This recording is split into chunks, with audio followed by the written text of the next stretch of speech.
السلام علیکم. سلیم بخاری شو سے میں ہوں زینب جتوئی. میرے ساتھ موجود ہے سلیم بخاری صاحب. السلام علیکم. جی وعلیکم السلام. کیسی زینب؟ میں ٹھیک ہوں, آپ ٹھیک ہیں؟ جی میں بھی ٹھیک ہوں.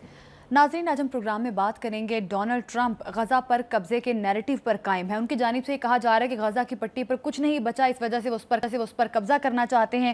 اور اس بارے میں ڈونلڈ ٹرمپ اور نیتن یاہو کی جو حکمت عملی ہے, اس پر ہم پروگرام میں بات کریں گے کہ آخر اس کے پیچھے کیا وجوہات ہیں. پروگرام میں بات ہوگی عدالتی سسٹم میں بڑی تبدیلیاں دیکھنے میں آ رہی ہیں. جوڈیشل کمیشن نے سپریم کورٹ کے 6 ججز کے ناموں کی منظوری دے دی ہے اور جسٹس گل حسن بطور ایکٹنگ جج بھی تعینات کر دیے گئے ہیں. چیف جسٹس کی زیر صدارت جوڈیشل کمیشن کا آج کا اجلاس ہوا. اجلاس کی کارروائی بارے میں بخاری صاحب کا ہم تجزیہ لیں گے. پروگرام میں بات ہوگی افغان حکومت پاکستان میں دہشت گردی میں ملوث پائی گئی ہے, شواہد سامنے آگے ہیں. دہشت گردوں کی لاشوں کی وصولی سب سے بڑا ثبوت ہے, اس پر بھی پروگرام میں بات ہوگی. بخاری صاحب, سب سے پہلے تو ٹرمپ جو کہ اپنے ایک نیریٹو پر قائم ہے کہ وہ غزہ پر قبضہ کرنا چاہتے ہیں اور غزہ کے بیٹرمنٹ کے لیے قبضہ کرنا چاہتے ہیں, جو کہ صرف آپٹکس کی حد تک محدود ہے. سب کو پتہ ہے کہ ان کا پیچھے کیا مقصد ہے. لیکن نیتن یاہو جو مشورے دے رہے ہیں کہ فلسطینی ریاست سعودی عرب میں قائم کرنے کے, اس بارے میں آپ کیا کہیں گے؟ کیا لگتا ہے سعودی ایکسیپٹ کر سکتا ہے کہ نیتن یاہو کے اس قسم کے مشورے؟ دیکھیے, بنیادی بات یہ ہے کہ فلسطین کا مستقبل جو ہے وہ 2 پاگلوں کے سپرد نہیں کیا جا سکتا. 2 پاگلوں سے سمجھ گئے نا آپ کیا مراد ہے؟ ایک تو پریزیڈنٹ ٹرمپ ہیں اور دوسرے پرائم منسٹر نیتن یاہو. بالکل درست. یہ ان کے جو بیانات ہیں, ان کی جو خواہشات ہیں, اس کا اگر آپ جائزہ لیں تو میرے اس آبزرویشن میں مطلب آپ کو کوئی نہ کوئی حکمت ضرور نظر آئے گی کہ یہ 2 دیوانے کا خواب دیکھ رہے ہیں. احمقوں کی جنت میں بستے ہیں. ان کا خیال یہ ہے کہ جو ان کے انر خواہشات ہیں وہی وہ امپلیمنٹ کرنے جا رہے ہیں. ہو پائیں گی کہ نہیں ہو پائیں گی, اس کا ہم تھوڑا سا ذرا جو خبریں ہمارے سامنے ہیں اس کو سامنے رکھ کے جائزہ لینے کی کوشش کرتے ہیں. پہلی بات تو یہ ہے, جو سب سے امپورٹنٹ ڈیولپمنٹ ہے وہ یہ ہے کہ نیتن یاہو سعودی عرب کو یہ مشورہ دے رہے ہیں کہ اگر آپ کو فلسطینیوں کا بہت درد ہے تو انہیں اپنے ملک میں جا کے بسا لیں اور وہیں پر فلسطینی ریاست قائم کر لیں. آپ کے پاس تو بہت لمبا چوڑا علاقہ ہے. یہ مشورہ جو ہے, اس کے اوپر جتنا شدید رد عمل سعودی عرب کا اور دیگر ممالک کا آیا ہے, جن کے اندر یعنی ترک صدر صاحب نے جو اردوان ہیں انہوں نے بہت سٹرونگ ریئیکٹ کیا ہے. سعودی عرب کا اپنا ریئیکشن اس کی وزارت دفاع خارجہ کا بہت شدید ہے. اسی طرح سے UAE, مصر اور دیگر تمام ممالک جو ہیں اس خطے کے, انہوں نے بہت سٹرونگلی ریئیکٹ کیا ہے اس کے اوپر کہ یہ رائٹ جو ہے یہ غزہ کے فلسطینیوں کا ہے کہ غزہ کا مستقبل کیا ہوگا. ایک تو اس حوالے سے. دوسری بات یہ ہے کہ غزہ کو جو مشورہ دیا گیا ہے نیتن یاہو کی طرف سے, اس کی تھوڑی سی بیک گراؤنڈ میں جانا بہت ضروری ہے. دیکھیے, ٹرمپ یہ کہہ رہے ہیں کہ غزہ کی پٹی جو ہے جو 40 کلومیٹر کے اوپر محیط ہے, اس کے اوپر ہم فرینچ ریویریا کی طرح کا ایک سیاحتی مرکز کہہ لیجئے یا سیاحتی علاقہ اس کو بنائیں گے, جس میں بڑی خوبصورت عمارتیں, بڑے کلبز, بڑے کسینوز, یہ سب کچھ جو ہے ہوتا ہے.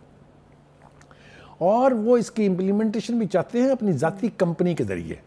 جو ٹرمپ کی اپنی ذاتی کمپنی ہے. اس علاقے کے عمارتی اور ماحولیاتی جو کرائٹیرینز ہوں گے, جو یعنی جس کو کہتے ہیں کہ جو معیار ہوں گے, وہ بھی ٹرمپ کی کمپنی طے کرے گی. وہ بیچیں گے اس کو, کوئی بھی خریدار ہو سکتا ہے جو وہاں جگہ خریدنا چاہتا ہے, لیکن وہ کنٹرول کرے گی وہی کمپنی جو ٹرمپ صاحب کی ذاتی ہے. اس حوالے سے جو ان کے داماد ہیں, جو کہ بہت بڑے انویسٹر بذات خود بھی ہیں, انہوں نے لوگوں سے ملاقاتیں بھی شروع کر دی ہیں کہ آئیے جناب خریدیں یہ زمین تاکہ ہم اپنا کام شروع کریں.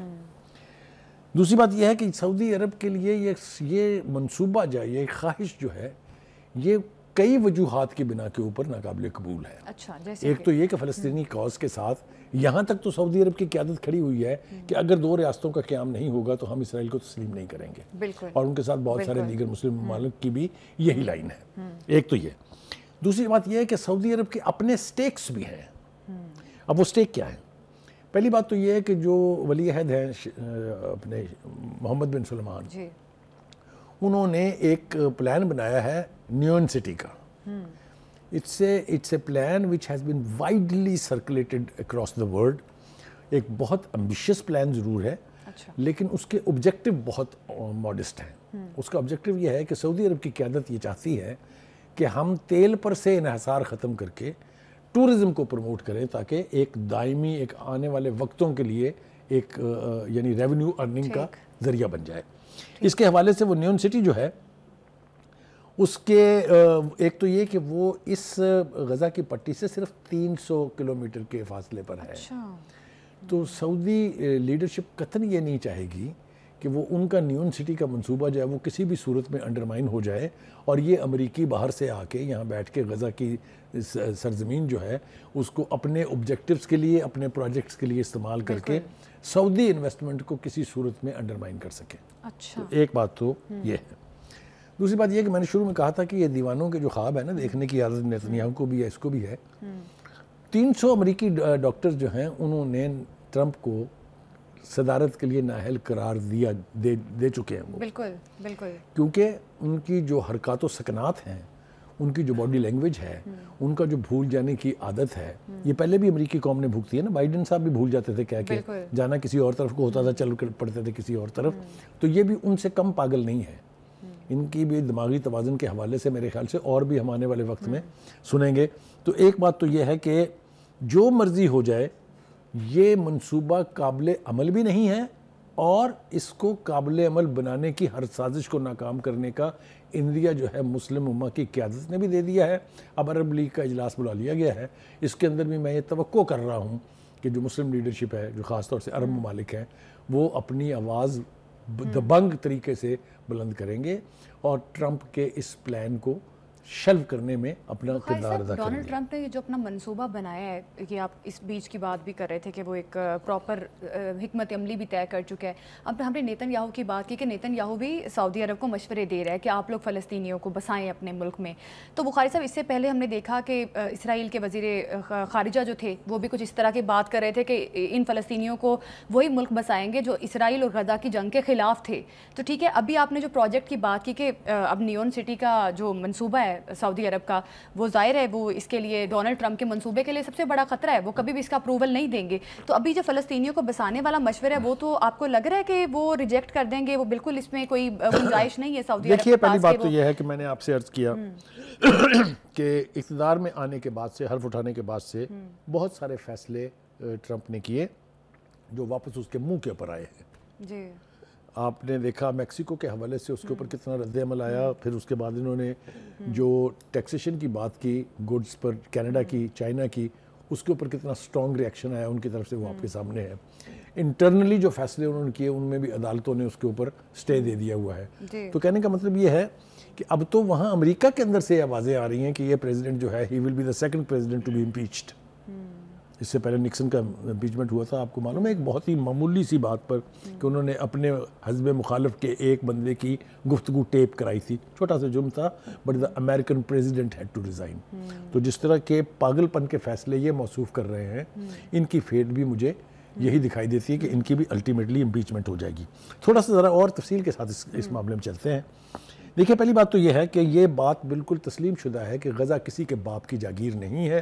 اگر کسی کو حق ہے اس کے بارے میں فیصلہ کرنے کا تو وہ فلسطینی ہیں جنہوں نے ایک طویل عرصے سے آزادی کی جنگ جو ہے اور اپنے ریاست کے قیام کے لیے جدوجہد میں ہزاروں نہیں لاکھوں افراد کی جانوں کے نذرانے پیش کیے ہیں, اور اتنی اس سے 4 گنا تعداد میں لوگ جو ہیں وہ زخمی ہوئے ہیں اور اپاہج ہوئے ہیں, لیکن آج تک وہ اپنی کاز سے 1 ملی میٹر پیچھے نہیں ہٹے ہیں. ایک شارٹ بریک لیتے ہیں, ہمارے ساتھ ہی رہیے گا.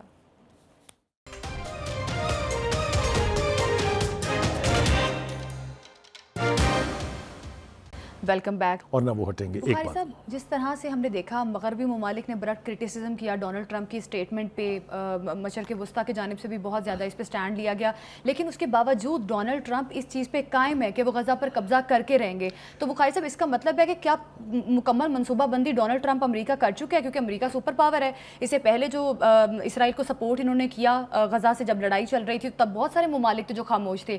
تو اب آپ کو لگتا ہے کہ ڈونلڈ ٹرمپ کا سٹانس اور یہ جو منصوبہ ہے واقعی اس میں ویٹیج ہے؟ پہلی بات تو یہ ہے کہ پاگل پن کو میں منصوبہ قرار دینے پر آمادہ نہیں ہوں. یہ ساری پاگل پن کی باتیں ہیں. یہ ٹرمپ جو ہیں یہ ہٹلر بننے کی کوشش کر رہے ہیں, جس طرح ہٹلر نے چاہا تھا ساری دنیا کے اوپر حکومت کرنے کا خواب. یہ عالمی جو اشرافیہ ہے اس کے ایجنٹ کے طور پر یہ جو ٹرمپ ہے اس کی خواہش بھی یہی ہے کہ ساری دنیا کے اوپر قبضہ کیا جائے, اور خاص طور پر مسلمانوں کے حوالے سے تو ان کی پالیسیاں کسی سے ڈھکی چھپی نہیں ہیں. مجھے 2 باتیں اس حوالے سے عرض کرنی ہیں. ایک تو یہ ہے کہ ہماری جو عالمی اشرافیہ ہے اور جو دوسرے لفظوں میں جو عالمی سپر پاور کلب ہے, اس کی جو مجرمانہ خاموشی ہے اس غزہ کے حوالے سے، جو پلان ہے نیتن یاہو کے اور ٹرمپ کے، میرے دل میں اس کے حوالے سے بہت سے سوالیہ نشان ہیں۔ روس اور چین ویسے تو الگ بلاک بنانے کے لیے تیار ہیں، ویسے تو ڈالر کا بائیکاٹ کرنے کے لیے تیار ہیں، لیکن ابھی تک کوئی ایک افیکٹو ایکشن مجھے ان کی طرف سے غزہ کے لوگوں کے لیے یا ان کی ہمدردی میں یا ان کے رائٹ کے لیے دکھائی نہیں دیا ہے۔ کسی قرارداد کو ویٹو کر دینا، کسی قرارداد سے غیر حاضر ہو جانا، یہ فلسطینیوں کی اس طرح سے امداد نہیں ہے جس طرح سے اس بلاک کو کرنی چاہیے۔ ایک دوسری بات یہ ہے کہ مشرق وسطیٰ کے ممالک اور دیگر مسلمان ریاستوں نے انیشلی تو ریئیکٹ بہت سٹرونگ کیا ہے، لیکن کیا وہ اپنے اس سٹانس کے اوپر قائم رہیں گے؟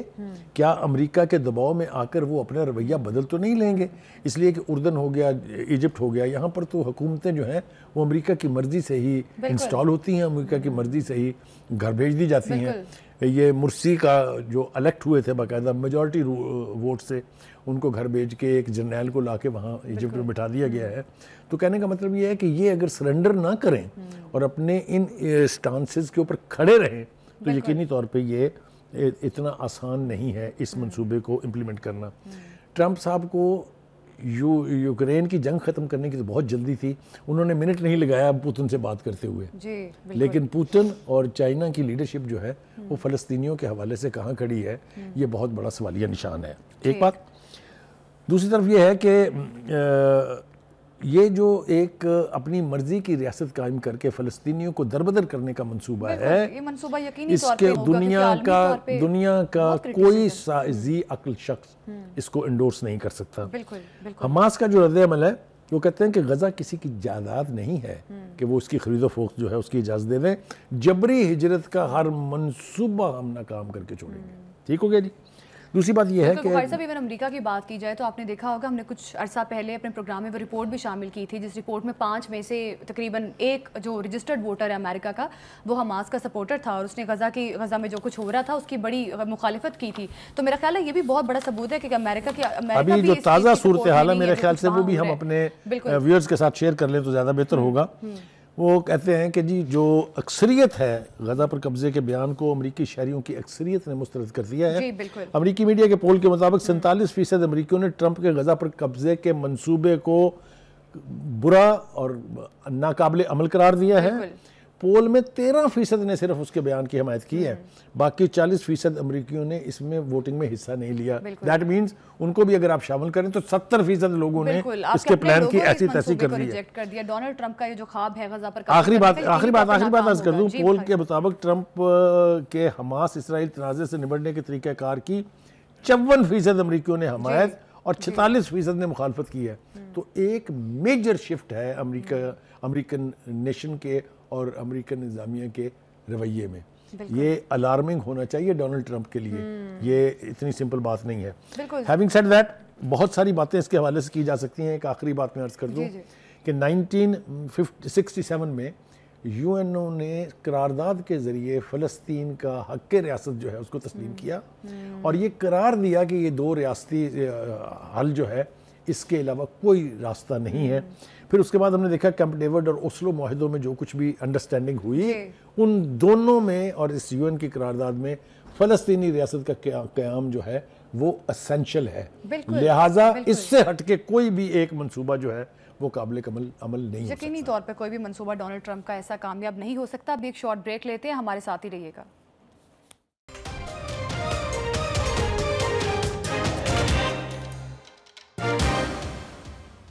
Welcome back. چیف جسٹس کی زیر صدارت جوڈیشل کمیشن کا اجلاس ہوا، 6 ججز کو سپریم کورٹ کے ججز کے طور پہ ان کے ناموں کی منظوری دے دی گئی ہے۔ بخاری صاحب، اب جو کچھ عدالتوں میں جو کچھ ہمارے سسٹم میں ہو رہا ہے، ہم نے دیکھا کہ آج جوڈیشل کمیشن کا اجلاس ہوا جس کو جسٹس منصور علی شاہ، جسٹس منیب اختر نے جوڈیشل کمیشن کے اجلاس کی کارروائی نہ رکنے پر اس کو بائیکاٹ کیا۔ تو بخاری صاحب، یہ جو چیزیں تمام تر چیزیں ہو رہی ہیں، ایک طرف حکومت کی 26ویں آئینی ترمیم ہے اور دوسری طرف ان کا عدالتوں میں جو ڈیوائڈ دیکھنے میں آ رہا ہے، کیا لگتا ہے آپ کو یہ ہمارے سسٹم میں بہتری لے کر آئے گا یا مزید جو ہے وہ تبدیلیاں، اس قسم کی تبدیلیاں مزید بگاڑ کی وجہ بنیں گی؟ دیکھیے، بنیادی بات یہ ہے کہ جو 26ویں آئینی ترمیم منظور ہوئی ہے پارلیمنٹ نے کی ہے، 2/3 میجورٹی کے ساتھ کی ہے، لہٰذا سپریم کورٹ کے لیے وہ سپریم ہے۔ ہم نے جو بیانات دیکھے، ہم نے جو کورٹس عدالت کے ہمارے سامنے آئے، اس میں وہ یہ کہہ رہے ہیں کہ 26ویں ترمیم کے اوپر جب تک کہ اس کو یا تو پارلیمنٹ منسوخ نہ کر دے یا سپریم کورٹ اس کو اٹھا کے نہ پھینک دے، اس کے اوپر عمل درآمد کرنا ہی آئین کا تقاضا ہے۔ تو ایک تو یہ اوپینین بلڈ اپ ہو رہی ہے، لہٰذا اس کے برعکس جو بھی کام کیا جا رہا ہے وہ خلاف قانون ہے۔ مثال کے طور پر آج جوڈیشل کونسل کا اجلاس تھا جس نے ججز کی اپوائنٹمنٹ کرنی تھی، سپریم کورٹ کے لیے 6 ججز کا انہوں نے اعلان کر دیا ہے، باوجود اس کے کہ وکلاء باہر سڑکوں پر احتجاج کر رہے تھے۔ بالکل، لیکن یہ احتجاج جو ہے اس کے اوپر بھی تھوڑی سی رائے زنی کرنا بہت ضروری ہے کہ پاکستان کی جو 6 بڑی یعنی بار کونسلز ہیں انہوں نے اس سٹرائک کو اللیگل قرار دے دیا، اور مشترکہ اعلامیہ میں جس طرح کا انہوں نے رد عمل کا اظہار کیا ہے وہ قابل غور ہے۔ میں یقینی طور پہ یہاں مینشن کرنا چاہوں گا کہ ان میں supreme court bar, Pakistan bar council, Punjab bar council, Khyber Pakhtunkhwa bar council, Balochistan high court bar association اور Sindh high court bar association شامل ہیں۔ مجھے بتائیں باقی کیا بچا؟ اگر پورے ملک کی 4 صوبوں کی مرکز کی بار کونسلز یہ کہہ رہی ہیں کہ یہ سٹرائک ٹھیک نہیں ہے، 26ویں آئینی ترمیم پر عمل درآمد ہونا ضروری ہے، تو پھر اس سٹرائک کو آپ کہاں رکھیں گے؟ لیکن یہ شوق بھی جو پرو پی ٹی آئی وکلاء ہیں انہوں نے پورا کر کے دیکھ لیا ہے۔ جو ہی سپریم جوڈیشل کونسل کا اجلاس ختم ہوا یہ بھی اپنا پیک اپ کر کے گھر چلے گئے ہیں، لہٰذا اس کی تو حیثیت اس سے زیادہ کچھ نہیں ہے۔ لیکن اس کے علاوہ جو الائیڈ ایکٹیویٹیز ہو رہی ہیں وہ زیادہ قابل غور ہیں۔ پہلی بات تو یہ ہے کہ جو عمران خان صاحب نے جرنلسٹوں سے بات چیت کی ہے، جو ان کی بہن علیمہ خان نے باہر آ کے ان کے حوالے سے گفتگو کی ہے، وہ ساری کو اگر آپ دیکھیں تو 2-3 چیزیں ہمارے سامنے ہیں۔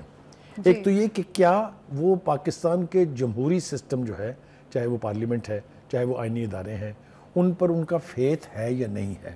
تو بالکل واضح ہے کہ وہ نہیں سمجھتے کہ ان کو ان کی مرضی کا حل ان اداروں سے ملے گا، لہٰذا انہوں نے یہ کھاتا ہی بند کر دیا۔ جو آج کی گفتگو ہے اس میں انہوں نے بالکل واضح طور پر کہہ دیا ہے کہ جی ہمیں اس پارلیمنٹ سے بھی کوئی توقع نہیں ہے۔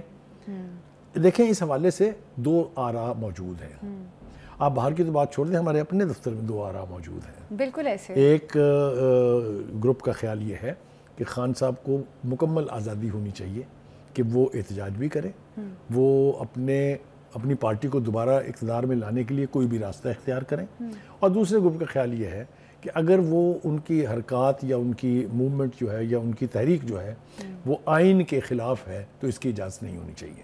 تو ڈیوائیڈڈ اوپینین تو موجود ہے، لیکن ہم یہاں تھوڑا سا یہ طے کرنے کی کوشش کرتے ہیں کہ خان صاحب اصل میں کرنا کیا چاہتے ہیں۔ بالکل دیکھیں 2018 کے الیکشن کے بارے میں ویسے تو ریلیونس نہیں ہے اس کی کہ اب ہم بات کریں، کیونکہ چیزیں بہت تیزی سے آگے بڑھ گئیں، لیکن وہ بھی دھاندلی زدہ الیکشن قرار دیا گیا تھا، اور میں نے تو ایک پروگرام میں یہ بھی کہا تھا کہ 1970 کے الیکشن کو چھوڑ کے مجھے بتائیں کون سا الیکشن ہے جس کے اوپر کنسرن پارٹیوں نے یہ نہیں کہا کہ اس میں دھاندلی ہوئی ہے۔ بالکل تو یہ بھی اب کوئی نئی بات نہیں لگتی ہے۔ ہمارے ہاں گریسفل انداز میں ہارنے کا فن ہی نہیں آتا کسی سیاستدان کو، بالکل ایسے ٹھیک ہے جی، ہار گئے ہیں تو دھاندلی ہے، جیت گئے ہیں تو کیا بات ہے۔ اینی وے دیکھیے دراصل حقیقت میرا خیال یہ ہے کہ خان صاحب ایک بار پھر فوج کو پل بنا کے اقتدار میں واپسی کے خواہش مند ہیں۔ اچھا، یہ میں نے کیوں کہا ہے کہ باوجود واضح طور پر یہ بتانے کے کہ اس وقت کی ملٹری لیڈرشپ سیاسی نہیں ہے، ہم کسی سیاسی گفتگو کا حصہ بننا نہیں چاہتے ہیں۔ خان صاحب نے 2 خط لکھ مارے ہیں اس آرمی چیف کو، بالکل اس آرمی چیف کو جس کی اپوائنٹمنٹ کے وہ خلاف تھے، جس کی اپوائنٹمنٹ رکوانے کے لیے انہوں نے لانگ مارچ کیا تھا، یاد ہے نا آپ کو سب کچھ؟ اچھا تو بخاری صاحب کیوں جی لیکن بانی پی ٹی آئی کر کیوں رہے ہیں ایسا؟ انہیں پتہ ہے کہ وہاں سے کوئی جواب نہیں آیا اور پھر بھی انہوں نے 2 خط ان کو لکھ دیے، تو کیا لگ رہا ہے پہلے مذاکرات، پھر احتجاج اور پھر یہ والا راستہ جو خطوط والا انہوں نے اپنایا ہے، کیا اسٹریٹجی ہے بانی پی ٹی آئی کی اس کے پیچھے؟ ان کا خیال یہ ہے کہ ان کے جو اندرونی ملک آپشنز تھے وہ ایگزاسٹ ہوتے جا رہے ہیں۔ اچھا، پہلا تھا گراس روٹ لیول پہ عوامی احتجاج، جی بے پناہ لانگ مارچز کیے، بہت پناہ جلسے کیے، اسلام آباد پہ بھی چڑھائی کی، لاہور پہ بھی چڑھائی کی، نتھنگ ورکڈ۔ اس کے بعد یہ تھا کہ پارلیمنٹ کے اندر رہ کے ڈیکس بجائے جائیں، آپ کو پتہ ہے وہ بھی ایک لمبا چوڑا ہے کہ پورے کا پورا اجلاس جو ہے اس دوران وہ ایجنڈے کی کاپیاں پھاڑی گئیں، ڈیسک بجائے گئے وغیرہ وغیرہ۔ اب وہ غالباً یہ میری انٹرپریٹیشن ہے، میرے پاس کوئی اس کی وجہ نہیں ہے ماننے کی، میرے خیال سے وہ انٹرنل آپشنز کے ایگزاسٹ ہونے کے بعد اب ایکسٹرنل آپشنز کی سوچ رہے ہیں. اچھا. اس کے حوالے سے بھی میرے پاس جو جواز موجود ہے وہ یہ ہے کہ ایک دفعہ پی ٹی آئی کی لیڈرشپ کی طرف سے یہ اندیہ دیا گیا تھا کہ ہم اپنا معاملہ لے کے عالمی عدالت انصاف جائیں گے. یاد ہے؟ نہیں, صرف یہ نہیں ہے, اس کے علاوہ کیا آئی ایم ایف کے اور ورلڈ بینک کے دفاتر کے سامنے احتجاج نہیں ہوئے؟ کیا خطوط نہیں لکھے گئے کہ پاکستان کو قرضہ نہ دیں, پاکستان آئی ایم ایف جو ہے وہ پاکستان کا جو پیکج ہے وہ منظور نہ کرے؟ کہ سب آپ کے سامنے. ایک تیسرا حربہ بھی استعمال ہوا اور وہ یہ تھا کہ امریکی کانگریس سے خطوط آ رہے ہیں, بالکل امریکی سینٹ سے. انٹرنیشنلی تو انڈیکیٹرز مل رہے ہیں پی ٹی آئی. میں تو آپ کو بتا رہا ہوں نا. اس کے بعد برطانیہ کی پارلیمنٹ سے ایک ریزولوشن پاس ہو رہی ہے, پھر اس پر انحصار کیا تھا ٹرمپ کا الیکشن. وہ ایک تاثر قائم کیا گیا کہ جو ہی وہ جیت کے صدر کا حلف اٹھائیں گے, the next most important assignment he will have is to release the بانی P T I from Adiala jail. یہ سب کچھ ہوا. ان کا خیال اب یہ ہے, جو بات میں باور کرانا چاہتا ہوں, وہ یہ کہ انہیں اب انٹرنلی کوئی امید باقی نہیں ہے. ان کا خیال ہے کہ فوج کے ساتھ ان کی کٹی پرماننٹ ہے, ایٹ لیسٹ فار ناؤ. ان کا خیال یہ ہے کہ پارلیمنٹ بے معنی ہے, اس کو وہ لیگل قرار دیتے ہیں. ایک اور آپشن ان کے پاس موجود تھا کہ وہ باقی کی ساری اپوزیشن کو ایک پیج پہ لا کے اور ایک افیکٹو موومنٹ لانچ کرتے. 3 کوششیں پی ٹی آئی اس کی کر چکی ہے, آج تک اس میں کامیاب نہیں ہوئی ہے. ابھی سب سے بڑا ایشو یہ ہے کہ وہ جو جماعتیں ہیں, چاہے وہ مینگل ہیں, چاہے وہ اچکزئی صاحب ہیں, چاہے وہ ایم کیو ایم ہے, چاہے مولانا فضل الرحمان ہیں, ان سب میں ایک کامن بات یہ ہے کہ وہ کہتے ہیں کہ اس بانی پی ٹی آئی کا اعتبار نہیں ہے. یہ کسی بھی وقت یو ٹرن لے سکتے ہیں, جس کے وہ اپنے آپ کو ماہر بھی قرار دیتے ہیں, اور وہ سمجھتے ہیں کہ یہ بڑے لیڈر کی نشانی ہے. دوسری بات یہ ہے کہ اسمبلیوں سے کچھ نے بات کی, میرے جیسے احمق نے بھی یہ بات کی, اور مجھے سنب بھی کیا گیا کہ یہ مستعفی ہونے کی بات اسمبلیوں سے, یہ کیا بکواس ہے. تو اس بکواس کا تجربہ بھی پی ٹی آئی کر چکی ہے. اگر آپ کو یاد ہو, خیبر پختونخوا کی اسمبلی, نیشنل اسمبلی اور پنجاب اسمبلی سے مستعفی ہو کے دیکھ لیا کیا تباہی کرائی پی ٹی آئی نے اپنی. اچھے خاصے حکومت میں بیٹھے ہوئے تھے, پتہ نہیں کیا سوچی خان صاحب کو, تو اس کا نتیجہ بھی آپ کے سامنے ہے کہ اقتدار سے محروم ہونا پڑا انہیں, اور اب تک وہی بینڈ جو ہے وہ بجائی جا رہی ہے. یہ تو ہو گیا ایک طرف. خیر بخاری صاحب, اب آپ کی بات بالکل درست ہے. بانی پی ٹی آئی کی یقینی طور پہ کوئی نہ کوئی وزڈم بھی ہوگی. جب آپ قلم اٹھاتے ہیں نا, کوئی اپنی قلم سے جنگ شروع کرتے ہیں, تو میرا خیال ہے اس کے پیچھے ایک دانشور کی کوئی نہ کوئی وزڈم ہوتی ہے. لیکن بخاری صاحب اب اس میں لفظ دانشور جو ہے وہ کوٹس میں ہے. بالکل ٹھیک ہے بخاری صاحب, لیکن پی ٹی آئی کو جتنے چیلنجز کا سامنا کرنا پڑ رہا ہے, یہ ثوابی والا جو جلسہ تھا, سب کی نظریں تھی کہ بہت کامیاب ہوگا اور بہت امیدیں بھی پی ٹی آئی نے باندھی ہوئی تھی, لیکن یہ ان کا احتجاج بھی ناکام ہوا. اس کے پیچھے کیا وجوہات ہیں, کیا وجہ ہے؟ دو بنیادی باتیں جو ہیں. ایک تو یہ کہ پی ٹی آئی کی قیادت میں اختلافات ہیں اور ڈویژن ہے. جنید اکبر صاحب نئے فیکٹر آئے ہیں جن کو بانی پی ٹی آئی کی خواہش ان کی مرضی کے مطابق بلڈ اپ کیا گیا ہے, اور انہوں نے کہا میں ثابت کروں گا کہ پی ٹی آئی کی کتنی سپورٹ ہے. اور سائیڈ لائن کیا گیا علی امین گنڈا پور کو, جس نے بہت کامیاب احتجاجی جلوس اور جلسے کیے. یہ بات فیکٹ ہے. لہذا آپ نے دیکھا کہ سوابی کے جلسے میں وہ شیر افضل مروت صاحب جو ہیں, وہ انہوں نے علی امین گنڈا پور کا ہاتھ پکڑ کے جو مظاہرہ کیا ہے, تو بچے کو پتہ چل گیا کہ پارٹی میں آل از ناٹ ویل. بالکل ٹھیک ہو گیا. ایک تو بات یہ ہے. دوسری بات اہم وہ یہ ہے کہ آپ نے 9 مئی کے جو ورکرز تھے اور 24 اور 26 نومبر کے جو ورکرز تھے, ان کو جس طرح جیلوں میں سڑنے دیا, جس طرح آپ نے اس کو ڈسون کیا. سوری میں آپ کو انٹرپٹ کر رہی ہوں. ایون سلمان اکرم راجہ بھی جب تقریر کر رہے تھے تو جو شیر افضل مروت صاحب بڑے ایکٹیو نظر آ رہے تھے, اور وہ بڑے, تو ایسا لگ رہا ہے کہ جس طرح سے علی امین گنڈا پور نے ان کو شامل کیا ایون پی ٹی آئی میں, جب وہ ہے ہی نہیں, حصہ ہی نہیں ہے پی ٹی آئی کا, تو اس کا مطلب یہ ہے کہ اب بانی پی ٹی آئی کو وہ امبیرس کر رہے ہیں اس قسم کا. دیکھیے یہ تو پارٹی کے اندر کے لوگوں کی کرتوت ہے. اس کا تو احتساب یا اس کا جو نوٹس ہے وہ تو بانی پی ٹی آئی کو لینا چاہیے نا. میں آپ تو کچھ نہیں کر سکتے. لیکن میں واپس وہیں جاؤں گا جہاں سے آپ نے مجھے ڈیریل کیا ہے. وہ یہ ہے کہ جس طریقے سے ورکر کے ساتھ کیلسنس کا ثبوت دیا گیا, پہلے ڈسون کیا گیا کہ ہمارے لوگ نہیں ہیں, اس کے بعد وہ جیلوں میں چڑھ رہے ہیں, 1.5 سال سے ان کے ٹرائل ہو رہے ہیں, کچھ کو سزا ہو گئی ہے, کچھ ابھی تک جیلوں میں ضمانتیں تک نہیں ہو رہی ہیں. یہی حال پنجاب میں پی ٹی آئی کی لیڈرشپ کا ہے, چاہے وہ یاسمین راشد ہیں, چاہے وہ اعجاز چودھری ہیں, چاہے وہ عمر چیمہ ہیں, چاہے وہ مامور رشید ہیں, وہ رشید صاحب جو ہیں, محمود رشید صاحب جو ہیں, ان سب کا جو حال ہو رہا ہے. اس کے بعد مجھے بتائیے پنجاب سے کیسے لوگ نکلیں گے باہر؟ نہیں نکلا نا کوئی. انہوں نے کہا تھا جلوس اور قافلے آئیں گے. کدھر گئے وہ قافلے؟ بالکل وہ کہہ رہے فنڈز کی کمی بھی تھی. اور پھر دیکھیے آپ نے پہلے کہا میں علی امین گنڈا پور سے فنڈز نہیں لوں گا, باقاعدہ پریس کانفرنس میں کہا, پھر لے بھی لیے, پھر سرکاری ذرائع استعمال بھی ہوئے. تو یہ پارٹی کے اندر کی توڑ پھوڑ جو ہے یہ دشمنوں سے زیادہ نقصان پہنچائے گی پی ٹی آئی کو. اس کا ادراک بانی پی ٹی آئی کو ہونا چاہیے. بخاری صاحب ایک چیز, جس طرح سے پارٹی کے اندر توڑ پھوڑ کی ہم بات کر رہے ہیں اور یہ ثوابی والا جلسہ سب سے بڑا ثبوت ہے کہ بانی پی ٹی آئی کسی کو پارٹی سے نکالتے ہیں, آپ اس کو ساتھ لا کے کھڑا کر دیتے ہیں. تو بخاری صاحب جس قسم کا ڈیوائڈ آ رہا ہے, اس کا مطلب تو یہ ہے کہ پھر بانی پی ٹی آئی جو خط لکھ رہے ہیں انڈیویجولی خود سے, تو اس کا مطلب ہے کہ وہ پارٹی پہ اب وہ یقین ہی نہیں کرتے, اعتماد ہی نہیں کرتے. یہ بھی ایک وجہ ہو سکتی ہے حکمت عملی کی بانی پی ٹی آئی کی. میں اس کو سبسکرائب نہیں کروں گا اس لیے کہ جو مرضی آپ کہہ لیں, بانی پی ٹی آئی کی سپورٹ موجود ہے, بانی پی ٹی آئی کا ووٹر انٹیکٹ ہے. یہ دو باتیں آپ ڈینائی نہیں کر سکتے, جتنی مرضی آپ توجیحات لے آئیں, یہ فیکٹ ہے. اگر آج الیکشن ہوگا تو سب کو پتا ہے اس کا نتیجہ کیا نکلے گا. کیا نکلے گا؟ پی ٹی آئی جیتے گی, اس میں کوئی دو رائے تو ہونی نہیں چاہیے. یہی خطرہ ہے جس کی وجہ سے الیکشن کی طرف جانے کے لیے کوئی تیار نہیں ہے. ہیونگ سیڈ دیٹ, یہ جو خطوط غالب کا جو سلسلہ چل نکلا ہے نا, اب علیمہ خان نے باہر آ کے یہ کہا ہے کہ وہ ایک خط اور لکھنے جا رہے ہیں. جی پہلے خط کا جو رد عمل آیا سیکورٹی اداروں کی طرف سے, اس کے بعد تو دوسرا ہی نہیں لکھا جانا چاہیے تھا, لیکن اب دوسرے کے بعد تیسرا لکھ رہے ہیں. تو اس کی بنیادی وجہ وہی ہے جس کی طرف میں نے اشارہ کیا کہ وہ اب یہ پوسچر لینا چاہتے ہیں کہ میں نے اندرون ملک ہر کوشش کر کے دیکھ لی, پارلیمنٹ کے ذریعے, عدالتوں کے ذریعے, آرمی کے ذریعے, میری کوئی سنوائی نہیں ہوئی, لہذا اب میں جو ہے وہ اپنا کیس لے کے باہر جاؤں گا. دیٹ کوڈ بی ڈینجرس, اس لیے کہ ان کی بات سنی جائے گی.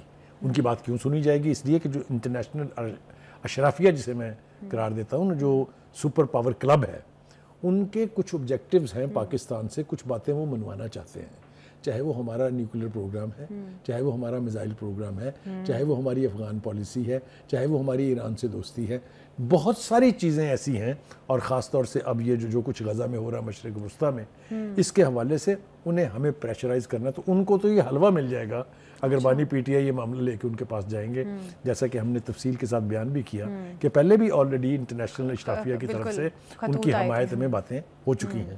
تو ایز آف ٹوڈے یہ ہے صورتحال کہ پی T I is running out of options, لہٰذا اب وہ کچھ کرے گی جو پاکستان کی پالیٹکس میں نہیں ہونا چاہیے. We should not invite the foreign intervention into our domestic politics. Is that going to happen? That will be very unfortunate. Last but not the least, باہر سے کوئی آ بھی جاتی ہے, کوئی پریشر آتا ہے باہر سے, تو آپ کو لگتا ہے کہ پاکستانی گورنمنٹ جو ہے سٹینڈ لے گی اور قائم رہے گی اپنے فیصلے؟ اگر سٹینڈ نہیں لے گی تو اس کی داستان تک بھی نہ ہوگی داستانوں میں. It will just fizzle out. Last but not the least, اپنے اس گفتگو میں جو انہوں نے جرنلسٹوں کے ساتھ کی, خان صاحب نے یہ کہا کہ میں چیف جسٹس کی طرف دیکھ رہا ہوں. ٹھیک ٹھیک. تو ان کے لیے یہ گوش گزار کرانا بہت ضروری ہے کہ چیف جسٹس صاحب جو ہیں وہ جس مائنڈ سیٹ میں اب ہیں, وہ جو ہے آئین کی طرف دیکھ رہے ہیں, اڈیارہ جیل کی طرف نہیں دیکھ رہے ہیں. بالکل بخاری صاحب, اب وقت ہمارے پاس شارٹ ہے. دیکھنا یہ ہے کہ اب بانی پی ٹی آئی کی جانب سے یہ کہا جا رہا ہے کہ کوئی اور آپشن نہیں بچا, اس وجہ سے خطوط جو ہیں وہ لکھ رہے ہیں. اب اس کے بعد ان کو کیسا رد عمل دیا جاتا ہے وہ دیکھنا بھی باقی. اب ایک شارٹ بریک لیتے ہیں, ہمارے ساتھ ہی رہیے گا.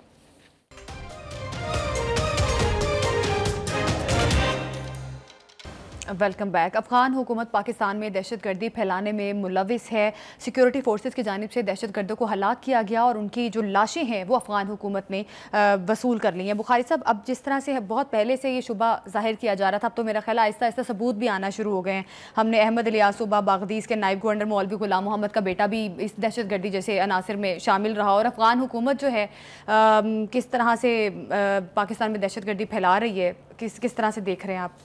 دیکھیے, پہلی بات تو یہ ہے کہ جیسا آپ نے کہا بالکل ٹھیک ہے کہ ان کی لاشیں وصول کرنے کا مطلب یہ ہے کہ انہوں نے اونرشپ لے لی ہے کہ یہ ہمارے ہی لوگ ہیں. اور اگر افغان نیشنلز ان جتھوں کے ساتھ آتے رہے ہیں تو یہ یقینی طور پر افغانستان کی حکومت کا دوگلا پن ہے. اور میں تو یہاں تک کہوں گا کہ یہ عجیب و غریب قسم کی منافرت ہے, یا منافقت کہہ لیجیے آپ اس کو, کہ آپ کو پتہ بھی ہے کہ کیا ہو رہا ہے، اس کے باوجود آپ آنکھیں بند کیے ہوئے ہیں. ہم آپ کو باور کرا کے تنگ آ گئے ہیں کہ خدا کے واسطے ان کو آپ لگام ڈالیں، ان کو پاکستان کے بارڈر سے بہت پیچھے لے جائیں، لیکن آپ نے ہماری کوئی نہیں سنی. اب جو ہمارے دفاعی ماہرین ہیں ان کی جو آبزرویشنز ہیں وہ ایک دو شیئر کرنا بہت ضروری ہے. ایک تو ان کا خیال یہ ہے کہ یہ دوہرا معیار ہے کہ افغان عبوری حکومت ایک ملیشیا کی طرز پہ کام کر رہی ہے. یہ دہشت گرد افغان شہریوں کو مختلف قسم کا لالچ دے کے پاکستان میں دہشت گردی کرواتے ہیں، اور خوارج جو ہیں وہ شریعت کا لبادہ اوڑھ کر منشیات کی سمگلنگ اور دیگر جرائم میں ملوث ہیں. بالکل فتنہ الخوارج کو لگام ڈالنی بہت ضروری ہے. جس طرح سے افغان حکومت ان کو سپورٹ کر رہی ہے وہ بالکل قابل قبول نہیں ہے. پروگرام سے ابھی دیجیے ہمیں اجازت، کل پھر ملاقات ہوگی. اللہ حافظ.